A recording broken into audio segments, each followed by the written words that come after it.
মাদুল, আলামিন আর রহিদুল ভাই জঙ্গলের দিকে রওনা দিল। রাতটা ছিল খুব অন্ধকার, গাছগুলো জোরে জোরে দুলছিল। দূর থেকে অদ্ভুত শব্দ শোনা যাচ্ছিল। জঙ্গলের ভেতরে ঢুকতেই হঠাৎ মাটি কাঁপতে শুরু করলো। তাদের সামনে একটা বিশাল সাপ বেরিয়ে এলো। তার চোখ দুটো লাল আগুনের মতো জ্বলছিল আর শরীরটা ছিল গাছের মতো লম্বা। আলামিন ভয়ে চিৎকার করে বলল, ইয়া আল্লাহ, এত বড় সাপ! বিগ স্নেক ধীরে ধীরে মাদুলের দিকে এগিয়ে আসতে লাগলো, কিন্তু মাদুল ভয় পেল না।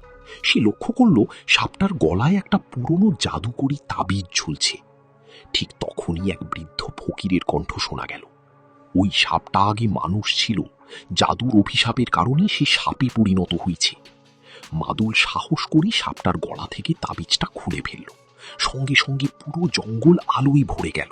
সাপটা জোরে চিৎকার করলো এবং ধীরে ধীরে একজন মানুষে পরিণত হয়ে গেল। লোকটা কাঁদতে কাঁদতে বলল, ধন্যবাদ মাদুল, তুমি আমাকে মুক্ত করে দিয়েছ।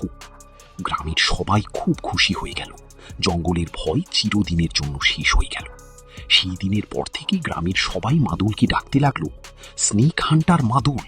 আর মাদুলের সাহসিকতার গল্প পুরো গ্রামে ছড়িয়ে পড়ল।